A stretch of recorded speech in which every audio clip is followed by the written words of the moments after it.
Hello guys, আসসালামু আলাইকুম ওয়া রাহমাতুল্লাহি ওয়া বারাকাতুহু। কেমন আছেন সবাই? আশা করি সবাই ভালো আছেন, সুস্থ আছেন, নিরাপদে আছেন। তো আপনারা যে যেখান থেকে আমার ভিডিও দেখতেছেন, দেশ বা দেশের বাইরে থেকে, আশা করি সবাই ভালো আছেন, সুস্থ আছেন, নিরাপদে আছেন। তো আপনারা যে যেখান থেকেই ভিডিও দেখুন না কেন, সবাই সুস্থ আর সুস্বাস্থ্য কামনা করি, ভালো থাকুন এটাই কামনা করি। তো আজকে যে বিষয়ে নিয়ে আলোচনা করবো সেটা হচ্ছে কুফরি মরণবান। তো এই কুফরি মরণবানের মাধ্যমে আপনি যেকোনো মহিলা বা পুরুষ যেকোনো শত্রুকে আপনি শেষ করে দিতে পারবেন অল্প সময়ের মধ্যে। অল্প সময়ের মধ্যে আপনি যেকোনো মানুষকে শেষ করে দিতে পারবেন। এই নকশাতে বশীকরণও করা যায়, আবার চাইলে বানও মারা যায়। ২ টা কাজই করা সম্ভব। তো আজকে কিভাবে মরণ বান প্রয়োগ করবেন সে বিষয় নিয়ে আলোচনা করব। তো বন্ধুগণ, পুরো ভিডিও দেখবেন না টেনে, কারণ এগুলো কুফরি জিনিস। একটু ১৯-২০ করলে বা একটু ভুল ভ্রান্তি যদি করে ফেলেন, কাজ তো হবেই না, উল্টা আপনার সমস্যা হয়ে যাবে। আপনার উপর বান প্রয়োগ হয়ে যেতে পারে। অতএব যারা শত্রু জ্বালা অতিষ্ঠ, পুরো ভিডিও দেখবেন। আশা করি আপনার শত্রু আর থাকবে না। দুনিয়া থেকে বিদায় হয়ে যাবে। তো আশা করি বুঝতে পেরেছেন। তো অনেক ভাই ও বন্ধুরা আছেন যারা শত্রু জ্বালা অতিষ্ঠ হয়ে গেছেন। জায়গা নিয়ে জমি নিয়ে ঝামেলা, সম্পর্ক নিয়ে ঝামেলা বা টুকটাক বিভিন্ন জিনিস নিয়ে বড় আকার ধারণ করে থাকে এবং শত্রুকে কোনোভাবে দমন করা যাচ্ছে না। শক্তি, টাকা পয়সা কোনো দিক দিয়ে পেরে ওঠা যায় না। তখন কিন্তু এই বান বশীকরণের উপরে না আসলে কিন্তু হয় না। তন্ত্রমন্ত্র জগতে পা দিতেই হয়। চারিদিক দিয়ে যখন ব্যর্থ হয়ে যায় তখন ওই মানুষটার আর কিছু করার থাকে না। সে নিরুপায় হয়ে যায়, দেওয়ালে পিঠ থেকে যায়। তখন এই বাণটি প্রয়োগ করবেন, ১০০% কাজ হবে। তবে ভালো মানুষের উপর প্রয়োগ করলে কিন্তু কাজ হবে না। অর্থাৎ যে ব্যক্তি কোনো অপরাধ করেনি, দোষ করেনি, এমন ব্যক্তিকে যদি মারতে চান সেক্ষেত্রে কিন্তু নকশা কাজ করবে না।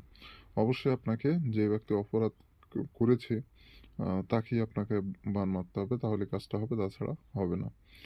তো যাই হোক, আপনারা চিন্তা করেন না।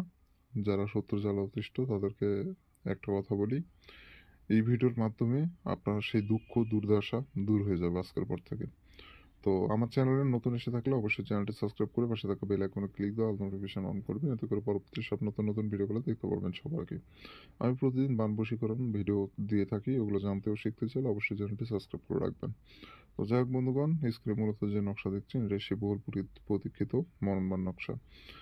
তো এই কাজটি করতে গেলে আপনাকে শুক্রবার অথবা শনিবার, এই ২ দিনের যেকোনো একদিনে কাজটি করতে পারবেন। এই ২ দিনের মধ্যে কাজ শেষ করতে হবে আপনাকে।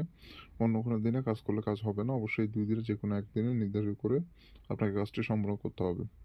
তো একটা সাদা কাগজ নিবেন, সে কাগজের উপরে সম্পূর্ণ নকশা স্কেল ব্যবহার করে অঙ্কন করতে হবে। কোনো রকম তেড়া বেঁকা বা ১৯-২০ করা যাবে না। পরিপূরক যেভাবে আছে ওইভাবে আপনাকে নকশাটা অঙ্কন করতে হবে। আপনারা লক্ষ্য করলে দেখতে পারবেন নকশার আ সাইডে কোনা ফাঁকা আছে। এই যে দেখুন, প্রত্যেকটা কোনা কিন্তু ফাঁকা। তো আপনাকে এইভাবে ফাঁকাভাবে অঙ্কন করতে হবে। পুরোপুরি দাগ মানে টেনে দিলে হবে না, ফাঁক রাখতে হবে। তো খুঁটিনাটি যে বিষয়গুলো রয়েছে সম্পূর্ণ বিষয়গুলো আপনাকে পালন করতে হবে। এগুলো পালন না করলে কিন্তু কাজ হবে না। আশা করি বুঝতে পেরেছেন। তো যাই হোক, যখন নকশা লিখবেন সাদা কাগজের উপরে লিখবেন, কাগজটা যেন পাক পবিত্র হয়। নোংরা আবর্জনা যেন কাগজে না ভরে থাকে, নিজেও পাক পবিত্র থাকবেন। যে জায়গায় বেশি নকশা লিখবেন জায়গাটাও যেন পাক পবিত্র থাকে, বিষয়টা লক্ষ্য রাখবেন। আর এই নকশাটা আপনি লাল কালি দিয়ে সম্পূর্ণ নকশা লিখতে হবে। লাল কালি দিয়ে সম্পূর্ণ নকশা লিখতে হবে। নকশা অঙ্কন করবেন নিরিবিলি জায়গায় বসে, কেউ যেন না থাকে, কোলাহলমুক্ত জায়গায়, ফাঁকা রুম বা ফাঁকা জায়গায় বসে নকশা লিখতে পারবেন। আশেপাশে কেউ যেন আপনাকে ডিস্টার্ব না করে সে বিষয়টা লক্ষ্য রাখতে হবে এবং নকশা অঙ্কন করা অবস্থায় কারোর সাথে কথা বলা যাবে না। আর এই নকশাটা আপনাকে অতি দ্রুত অঙ্কন করতে হবে। আপনাকে প্রায় ১০ মিনিটের মধ্যে অঙ্কন করে ফেলতে হবে। ১০ মিনিটের বেশি সময় লাগালে নকশা কাজ করবে না। তো আশা করি বুঝতে পেরেছেন। তো নকশার মাঝখানে দেখতে পাচ্ছেন, যদি আ মেয়ে হয়, শত্রু যদি মেয়ে হয় তাহলে অমুকের কন্যা অমুক ওখানে দিয়ে দিবেন। অর্থাৎ পিতার নাম দিবেন এবং তারপরে লিখবেন কন্যা, তারপর অমুকের জায়গায় যাকে বান মারবেন তার নাম লিখে দিবেন। আর যদি ছেলে হয়, অমুকের বেটা অমুক। অর্থাৎ আ যার বেটা তার নাম লিখবেন, পিতার নাম এবং বেটা লিখবেন। তারপরে আ যাকে বান মারবেন তার নামটা লিখবেন। আর মেয়ে হলে কন্যা লিখবেন মাঝখানে। তো এইভাবে করে আপনাকে নকশাটা অঙ্কন করতে হবে এবং নকশা অঙ্কন করা হয়ে গেলে নকশাটা আপনাকে দরুদ শরীফ পড়ে নকশার উপরে ফু দিতে হবে। দরুদ শরীফ পড়ে আপনাকে নকশার উপর ফু দিবেন। নামাজে যে দরুদ শরীফ পড়েন ওটা পড়লে হবে।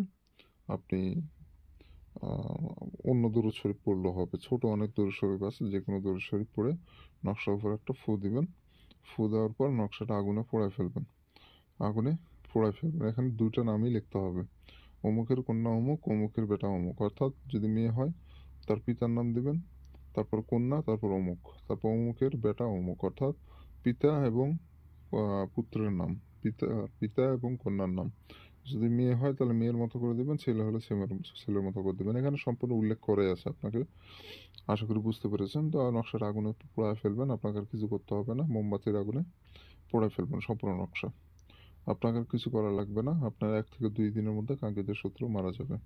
তো আশা করি বুঝতে পেরেছেন। না বোঝার কিছু নাই। সবকিছু ক্লিয়ারলি বুঝিয়ে দিলাম। তো যারা অনুমতি নেবেন চ্যানেল সাবস্ক্রাইব করে কমেন্টে নাম লিখবেন নিজের। অবশ্যই অনুমতি পেয়ে যাবেন। আর যারা যোগাযোগ করবেন স্ক্রিনে দেওয়া নম্বরে ইমোতে এসে যোগাযোগ করবেন। সমস্যার সমাধান করে দেওয়ার চেষ্টা করবেন ইনশাআল্লাহ। তো ভালো থাকেন, সুস্থ থাকেন। দেখা হচ্ছে পরবর্তী কোনো এক নতুন ভিডিওতে।